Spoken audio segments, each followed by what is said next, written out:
University మంచి భవిష్యత్తు కోసం తెలుగు విద్యార్థులు ఇష్టపడే యూనివర్సిటీ.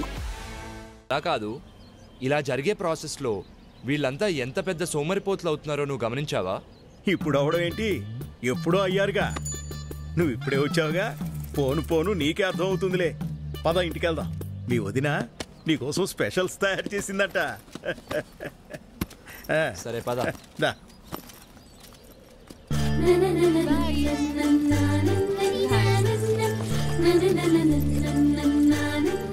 ఇంతకీ ఎన్ని రోజులు ఉందామని వచ్చావు? అమ్మని తీసుకెళ్ళడానికి వచ్చాను పెద్దన్న. మీ అమ్మ రానని చెప్పే ఉంటుంది. అదే ఆలోచిస్తున్నాను. ఏమ్మా కృష్ణ, స్కూల్ నుంచి వస్తున్నావా? అవును మామయ్య.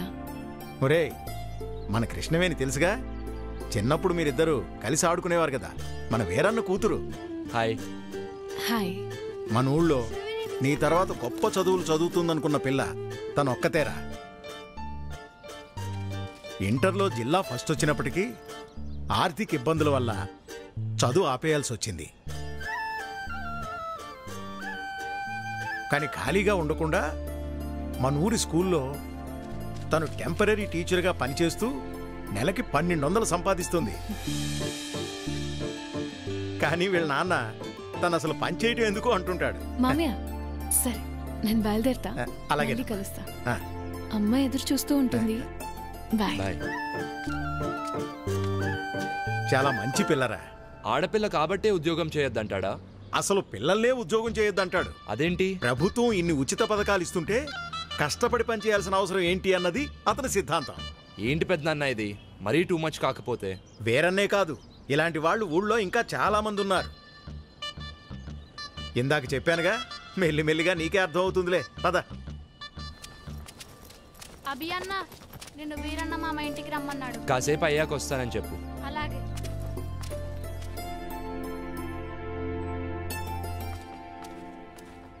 ఉద్యోగం ఎందుకంటే నా మాట వినవు కదా. నువ్వు మీ అన్నలో నా మాటకు విలువ ఇవ్వడం లేదు. దానికి ఎలాగో పెళ్లి చేద్దాం అనుకున్నాం కదయ్యా. అంతవరకు దానికి నచ్చిందేదో చేసుకునివ్వు. వదిలేయ్యా. సర్లే, మీ ఇష్టం వచ్చినట్టు చేసుకోండి. ఇదిగో అభి వచ్చినట్టున్నాడు, వాడి ముందు ఇవేవి మాట్లాడకండి. అభి, ఎలా ఉన్నావురా? బాగున్నా మావయ్య. నేను చూస్తుంటే అచ్చమ్మ సుబ్బని చూస్తున్నట్టే ఉందిరా. సరే సరే రా, లోపలికి రా, మాట్లాడుకుందాం. కూర్చోరా. గవర్నమెంట్ వాళ్ళు కౌలు రైతులకు డబ్బులు ఇస్తున్నారు కదా, ఆ లిస్టులోనేమో నా పేరు లేదు. ఆఫీస్కి వెళ్ళి అడిగితే ఆన్లైన్లో అప్లై చేసుకోమన్నారు. అదేదో కాస్త చేసి పెట్టు. ఊళ్ళో వాళ్ళందరికీ నువ్వే చేస్తున్నావు కదా. అమ్మాయి కృష్ణవేణి, అబ్బాయికి కాస్త మంచినీళ్ళు తెచ్చిపెట్టమ్మా. అభి తీసుకో. మా అమ్మాయి ఇంటర్ పూర్తి చేసింది, స్కూల్లో టీచర్గా పనిచేస్తోంది. తెలుసు, ఇందాకే కలిసాం, మాట్లాడాం. తన జాబ్ చేయడం మీకు ఇష్టం లేదుగా. దీన్ని పెళ్లి చేసేస్తే నా బరువు తీరిపోద్ది. అదే పని మీద ఉన్నాను.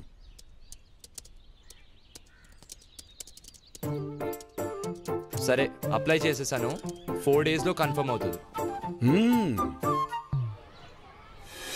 వీరి వీరి గుమ్మడి పండు. వీరి పేరేంటి చెప్పండి? లక్ష్మి. హాయ్ కృష్ణ. హాయ్. ఏంటి రోజు పిల్లలకి క్లాసులు లేవా? లేవు, ఎవ్రీ సాటర్డే కల్చరల్ యాక్టివిటీస్ ఉంటాయి. ఓ అవునా, రాంగ్ టైంలో వచ్చినట్టున్నాను. అలా ఏం లేదులే. ఏంటి ఇలా వచ్చావు? ఏం లేదు, అలా ఊర్లో తిరుగుతుంటే స్కూల్ కనిపించింది, వచ్చేసాను. అయినా వీరన్న మామ ఎందుకు ఇలా మారాడు?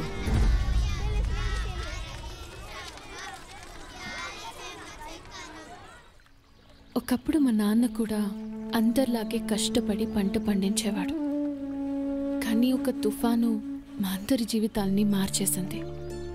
ఆ తర్వాత నాన్న ఆలోచన విధానమే మారిపోయింది. నాన్నొక్కరే కాదు, అలా ఇక్కడ చాలా మంది మారారు.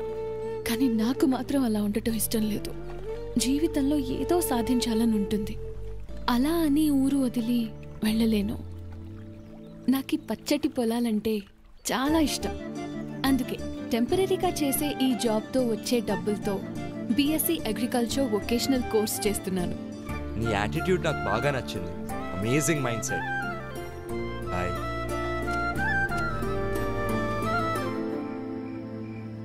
హలో ఏంట్రా ఏంటి సంగతులు? రే అనిల్, మరీ టూ మచ్ రా బాబు. ఇక్కడ చాలా మంది గవర్నమెంట్ మీదే ఆధారపడి బ్రతుకుతున్నారు. ఇక మన ఫ్రెండ్స్ అయితే అసలు మాకు పని చేయాల్సిన అవసరం ఏంట్రా అంటున్నారు. చెప్పాను కదరా మనోళ్ళు బేవర్సగాళ్ళని. కొందరైతే కాకులు వస్తాయా లేదా అని బెట్టింగ్లు వేసుకుంటున్నారు. ఇంకొందరు ఉన్న పథకాలు సరిపోలేదని ఇంకా ఏమైనా దొరుకుతాయా అని వెతకమంటున్నారు. టూ మచ్ కదరా. అది వాళ్ళ తప్పు కాదురా, మన ప్రభుత్వాలు వాళ్ళని అలా తయారు చేశాయి. కరెక్టే, కానీ వాళ్ళు కూడా కాస్త ఆలోచించుకోవాలి కదరా. దానివల్ల మనకే నష్టమని. అంత ఆలోచించే జ్ఞానాన్ని కూడా మన నాయకులు మనకు పంచర్రా. ఎందుకంటే ఎక్కడ మనం వాళ్ళని నిలదీస్తామో అని వాళ్ళ భయం. మరి ఇలాగే ఉంటే ఎలారా? రేయ్, దీనికే ఇలా అనుకుంటే కొన్ని రోజుల తర్వాత మన ఊర్లో ఎంపీటీసీ ఎలక్షన్స్, అప్పుడు అస్సల పండగ మొదలైద్ది. ఎలక్షన్స్ వస్తే పండగ ఏంట్రా? మరి మన దేశంలో కుల మత ప్రాంతీయ అభిప్రాయ భేదాలు లేకుండా జరుపుకునే ఏకైక పండగ ఎన్నికల పండగరా. క్రిస్మస్ కి శాంటా క్లాస్ ఫ్రీ గిఫ్ట్స్ పంచినట్లు ఎన్నికల ముందు మనకు కూడా మన నాయకులు ఫ్రీ గిఫ్ట్స్ ఆఫర్ చేసే రోజులు రా అవి. చూస్తావుగా, నీకే అర్థమవుతుందిలే. హలో హలో, రేయ్ లైన్లో ఉన్నావా? హలో, ఏమైందిరా? కానీ వీళ్ళందరి మధ్యలో ఒక్క అమ్మాయి మాత్రం చాలా మెచ్యూర్డ్గా ఆలోచిస్తుంది. ఎవరు? మన కృష్ణరా, వీరన్న మామ కూతురు. ఓ తనా? తను మాత్రం లైఫ్లో ఏదో సాధించాలని తండ్రి వద్దంటున్నా కూడా పాసిబిలిటీస్ వెతుక్కుంటూ టీచర్గా జాబ్ చేస్తూ వచ్చే డబ్బులతో BSc అగ్రికల్చరల్ వొకేషనల్ కోర్స్ చేస్తుందిరా. నాకు తను బాగా నచ్చేసిందిరా. ఏంట్రా కొంపదీస్ లవ్వా? అలా ఏం కాదురా, but she is something special. I like her. ఓ ఇప్పుడు లైక్ అంటావు, తర్వాత లవ్ అంటావు. అచ్చయ్ నోర్మై, ఫోన్ పెట్టు. రేయ్ చల్లో, బయట ఏం చేస్తున్నావు? ఏం లేదన్నా, ఫ్రెండ్తో ఫోన్ మాట్లాడుతున్నా. సర్లే వెళ్ళి పడుకో. సరే, నువ్వు కూడా వెళ్ళి పడుకో.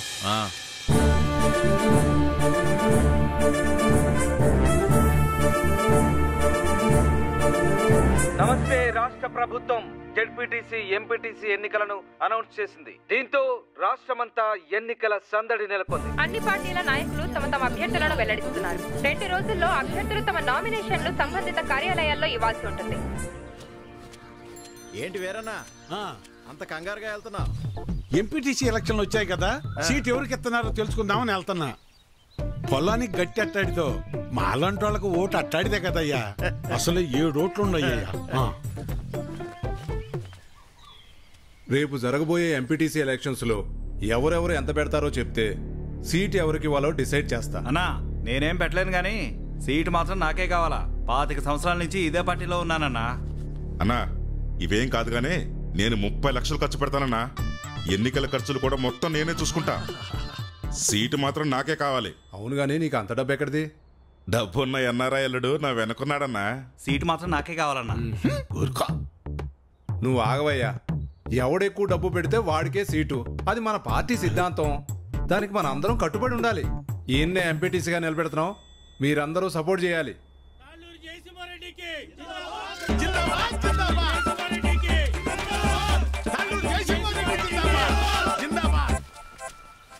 ఏంటి వీరన్నా, మళ్ళీ ఎక్కడికి వెళ్తున్నావు? ఈ పార్టీ వాళ్ళు తాళ్ళూరు జయసింహారెడ్డికి టికెట్ ఇచ్చారు. ఆడు 30 లక్షలు ఖర్చు పెడతాడంట. అవతల పార్టీ వాళ్ళు ఎవరికి సీట్ ఎత్తున్నారో తెలుసుకోవాలయ్యా. కర్మభూమిలో కర్మ కట్టుబడి ఉండాలి కదా. మన కట్టుబడి ఇదే కదా. అసలు 7 ఓట్లు ఉండయ్యా. అసెంబ్లీలో సీట్స్కి లిమిట్ ఉంటుంది, తిరుపతిలో దర్శనానికి లిమిట్ ఉంటుంది. ఏ లిమిట్ లేకుండా డబ్బులు ఖర్చు పెట్టేవాడికే ఎలక్షన్లో సీట్ ఉంటుంది. అది వీటన్నిటికంటే ముఖ్యమైనది నా దగ్గర ఉందన్నా. 40 లక్షల డబ్బు ఉందన్నా. ఓటుకి నోటే కదన్నా బలం. నీకే సీట్ ఇస్తున్నాం, మీరందరూ సపోర్ట్ చేయాలి. జిందాబాద్ రవీంద్ర నాయుడు, జిందాబాద్ జిందాబాద్ రవీంద్ర నాయుడు, జిందాబాద్ జిందాబాద్ జిందాబాద్. అబ్బబ్బబ్బబ్బబ్బా, ఏం భాగ్యం పెద్ద ఆయన, ఏం భాగ్యం. 2 పార్టీల వాళ్ళు డబ్బులు బాగా ఖర్చు పెట్టే వాళ్ళకే సీట్లు ఇచ్చారు. చిట్టి దగ్గర అప్పడగడానికి వెళ్తున్నా. 4 రోజుల్లో ఎలాగో వీళ్ళు ఇచ్చే డబ్బులు వచ్చేస్తాయి కదా. ఆనందంగా అప్పు చేయొచ్చు. 7 ఓట్లు, పాత 6, కొత్తది 1.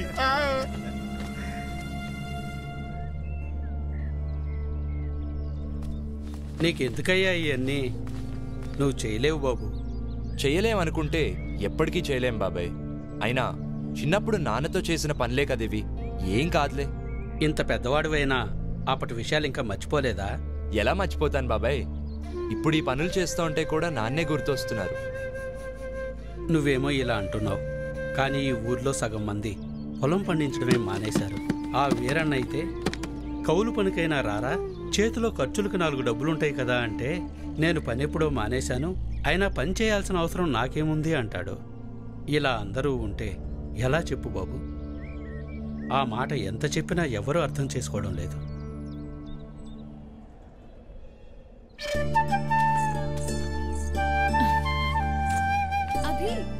ఇక్కడున్నావా? ఏంటి 2 రోజుల నుంచి కనిపించలేదు? వదిన వాళ్ళతో టౌన్కి వెళ్ళొచ్చాను. అక్కడికి వెళ్ళినప్పుడు సినిమా చూశాను. సినిమా ఎంత బాగుందో తెలుసా? హీరో అయితే అయ్యో బాబోయ్ ఎంత బాగా యాక్టింగ్ చేశాడో, విలన్లని ఎలా కొట్టాడో నాకైతే చాలా బాగా నచ్చింది. పాటలు డాన్సులు చంపేశాడంతే అసలు. కానీ చేయని తప్పుకి హీరోయిన్ ని బాధ పెట్టడం, లాస్ట్ లో రియలైజ్ అవ్వటం. 4 టైమ్స్ ఏడ్చాను తెలుసా? సినిమా చూసినప్పుడు ఏడవటమే కానీ లైఫ్ లో ఎప్పుడూ కన్నీళ్లు రాలేదు. నా ఫ్యామిలీకి నేనంటే అంత ఇష్టం. నా హ్యాపీనెస్ ఏంటో తెలుసా? మార్నింగ్ లేవటం, నాన్నకి కాఫీ ఇవ్వటం, అన్నయ్యలకి బాయ్ చెప్పటం, వదినలతో కబుర్లు చెప్పటం, రెడీ అయి స్కూల్కి వెళ్ళటం, ఈవినింగ్ ఇంటికి వచ్చాక అమ్మతో మాట్లాడటం, అందరం కలిసి భోజనం చేయటం. This is my simple life. I like you.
అది మాకు అలవాటేలే. ఇక్కడ డ్రైనేజ్ సిస్టమ్ లాంటివి ఎందుకురా బాబు అంత పెద్ద మాటలు?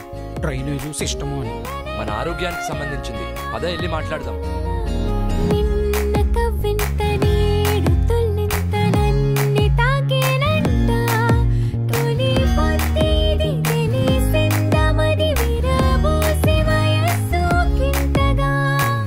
వస్తా 200 అవుతుంది. 6 కిలోమీటర్లు అంటున్నాడు. 200 రూపాయలు ఏంట్రా? ఇక్కడ పబ్లిక్ ట్రాన్స్పోర్ట్ లాంటివి ఏం లేవా? పబ్లిక్ ట్రాన్స్పోర్టేషన్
అసలు పబ్లిక్ ట్రాన్స్పోర్ట్ లేదు, సరైన డ్రైనేజ్ సిస్టమ్ లేదు, మినిమం హాస్పిటల్ ఫెసిలిటీస్ కూడా లేవు.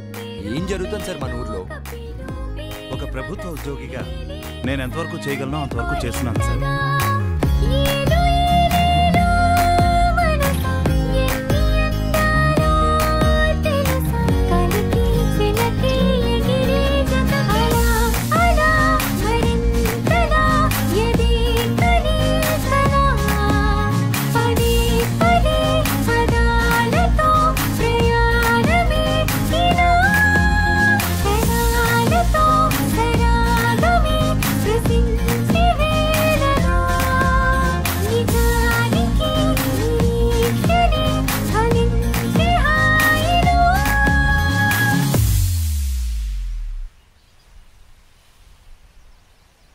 గవర్నమెంట్ దగ్గర ఫండ్స్ లేవు బాబు, ఏం చేస్తాం? అప్పటికే మా వల్ల అయింది, మేము చేస్తున్నాం.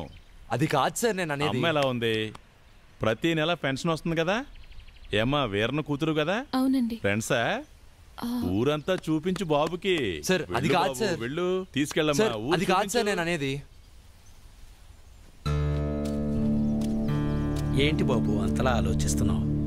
ఈ రోజుల్లో కూడా ఊర్లో మంచి పబ్లిక్ ట్రాన్స్పోర్ట్ లేదు,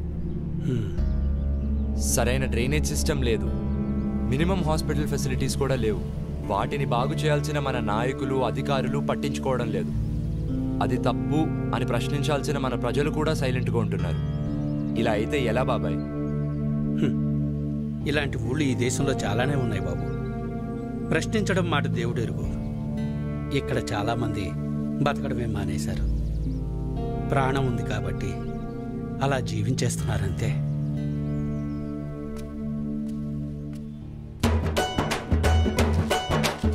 ఇందు మూలంగా 50 మంది ఓటర్ మహాశైలికి చెప్పేది ఏంటంటే, నాగలి గుర్తుకే మన ఓటు, నవచేతన పార్టీకే మన ఓటు కాదు కాదు, పువ్వు గుర్తుకే మన ఓటు, కవిత నిర్మాణ పార్టీకే మన ఓటు, రవీంద్రన్ననే బంపర్ మెజార్టీతో గెలిపించాలి కాదు కాదు, జయసింహన్ అనే అత్యధిక మెజార్టీతో గెలిపించ ప్రార్థన. కావున నాగలి గుర్తుపైనే మీ ఓటు గుద్ది గుద్ది గుద్ది మన అన్నని మరొక్కసారి గెలిపిస్తారని కోరుకుంటున్నా.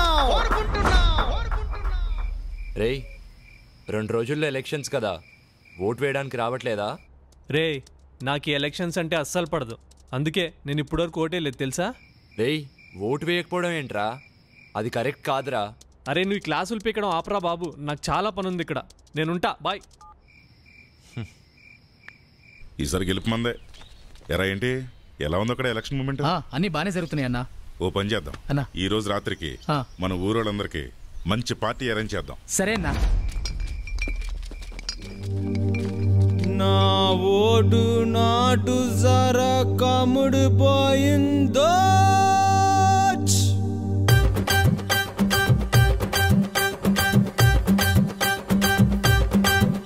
నా ఒటు నాటు సరకముడు పోయింది, నా ఒటు నాటు సరకముడు పోయింది, అహమతు మతుగా గుండెకు హత్తుకుపోతోందే, అహమతు మతుగా గుండెకు హత్తుకుపోతోందే, నా ఒటు నాటు సరకముడు పోయింది, నా ఒటు నాటు సరకముడు పోయింది.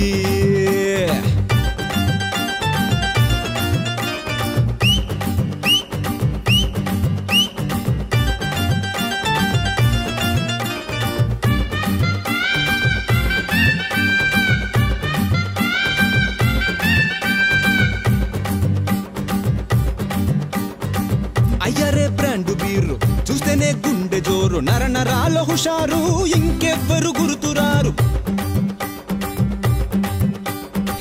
అయ్యరే బ్రాండ్ బీరు చూస్తేనే గుండె జోరు, నర నరాల హుషారు, ఇంకెవరు గుర్తురారు. ఎర్ర చూసి చూసి వేశారు దొంగనాయలు, ఈసాకే చూపి ఓటెత్తుకుపోయారు. నా ఓటు నాటు సరకముడు పోయింది, నా ఓటు నాటు సరకముడు పోయింది, అహమతు మతుగా గుండెకు హత్తుకుపోతుంది, అహమతు మతుగా గుండెకు హత్తుకుపోతుంది, నా ఓటు నాటు సరకముడు పోయింది, నా ఓటు నాటు సరకముడు పోయింది. అన్నా నిన్న రాత్రి జయసింహ అందరికి భారీగా పార్టీ ఇచ్చాడన్నా. సరేలేరా, ఎంత పెద్ద సినిమా అయినా కూడా ఆ సినిమా హిట్టా పట్టా అని డిసైడ్ చేసేది ఆ సినిమా క్లైమాక్స్ మాత్రమే. ఎందుకంటే ఆ ఫీల్ తోటే జనాలు థియేటర్లోంచి బయటకు వస్తారు. ఇది అలాంటిదే. పార్టీ ఎలా ఇచ్చాడనేది ముఖ్యం కాదు, ఎప్పుడు ఇచ్చాడన్నదే ముఖ్యం. ఈరోజు ప్రచారానికి లాస్ట్ రోజు, ఈరోజు ఇచ్చేద్దాం, జనాలు మనల్నే గుర్తుపెట్టుకుంటారు. ఓరోరి సాములూరు తెలివైన వారు మీరు, ఈ నోటు ఆశ చూపి రాజాలు ఏలుతారు.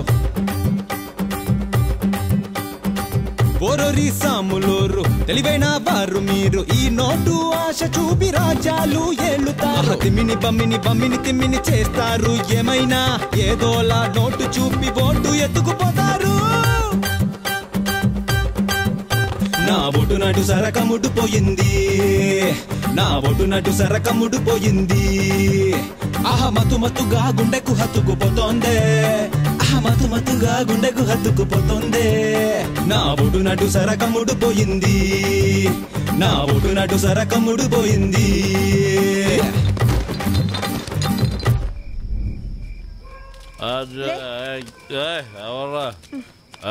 లేవయ్యా రానా ఏంటత్తా ఇది ఏం చెయ్యాలయ్యా ఈ తాగుబోతోడితోటి ఏళ్ల తరబడి ఎగుతున్నాను నాకు అలవాటైపోయిందిలే అది కాదత్తా ఇలా మందుకు నోటుకు ఓటమ్ముకోవడం కరెక్ట్ కాదు కదా ఇది కరెక్టా కాదా అన్నది మాకు తెలియదయ్యా అయినా మాకు చెప్పడం కాదయ్యా ఆపగలిగితే ఇచ్చేవాళ్ళ నాపు లేవయ్యా లే పద అదే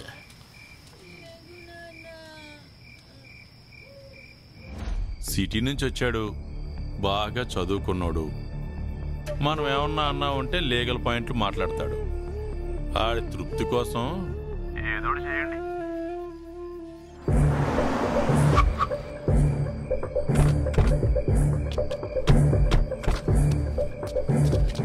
మీరెళ్ళి ఎంక్వైరీ చేయండి మీటెళ్ళు మీరిద్దరు అటెళ్ళండి ఒకళ్ళు నాతో రండి ఏమా పార్టీ వాళ్ళు మీకు ఏమైనా డబ్బులు ఇచ్చారా ఆ రవీంద్ర గారి దగ్గర ఓటుకు డబ్బులు తీసుకున్నారంట కదా మీరు డబ్బులు ఏమైనా తీసుకున్నారా మీరు పార్టీ నాయకులు వచ్చారు కదా డబ్బులు ఇచ్చారంట కదా తీసుకున్నారా మరి డబ్బులు పంచారని కంప్లైంట్ వచ్చింది మీరేమైనా తీసుకున్నారా తీసుకోలేదా ఓటు వేయడం కోసం మీకు ఎవరైనా డబ్బులు ఇచ్చారా ఇవ్వలేదా మరి కంప్లైంట్ వచ్చింది ఏంటి సార్ మా ఇంటికి వచ్చారు మీ ఇంట్లో వాళ్ళు ఓటు వేయడానికి డబ్బులు తీసుకున్నారని కంప్లైంట్ వచ్చింది కంప్లైంట్ ఎవరు ఇచ్చారు సార్ అభి ఇచ్చాడు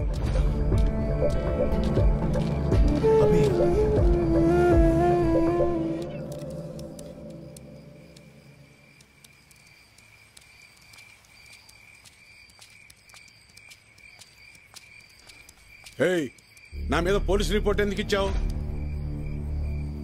ఓటు అమ్ముకుంటున్నావు అది తప్పు కదా అందుకే కంప్లైంట్ ఇచ్చాను నా పొలం నేను అమ్ముకుంటున్నట్టు నా ఓటు నేను అమ్ముకున్నాను అది తప్పెలా అవుతుంది అయినా అది అడగటానికి నువ్వెవడవి చూడు ఈ పట్టీలో ఇటుకలు ఎన్ని ఉన్నాయో అన్ని పార్టీలు రావాలని కోరుకుంటున్నాను నేను నీ ఆశ చూస్తుంటే నాకు నవ్వొస్తుంది అయినా ఓటు అమ్ముకునే బదులు ఏదైనా పని చేయొచ్చు కదా అసలు నీకు ఓటే లేకపోతే ఏం చేసేవాడు ఏయ్ నన్నేమైనా అను నా ఓటును మాత్రం అనొద్దు నా ఆత్మ ఓటు నా ఊపిరి ఓటు ఇంకా చెప్పాలంటే నా ఇల్లు ఒళ్ళు కూడా ఓటు ఓటు అని ఓంకారనాథంలాగా ప్రతిధ్వనిస్తూనే ఉంటుంది వెళ్ళు ఉద్యోగం చేసుకోపో వెళ్తా కానీ నిన్ను నీ ఆలోచనని మార్చాకే వెళ్తా నన్ను నువ్వేంటయా మార్చేది ఓటుకు డబ్బులు తీసుకోవడం మాకేదో మొదటి నుంచి అలవాటు ఉన్నట్టు మాట్లాడుతున్నావు 54 సంవత్సరాలు వచ్చేదాకా నీకన్నా బాగానే బతికాను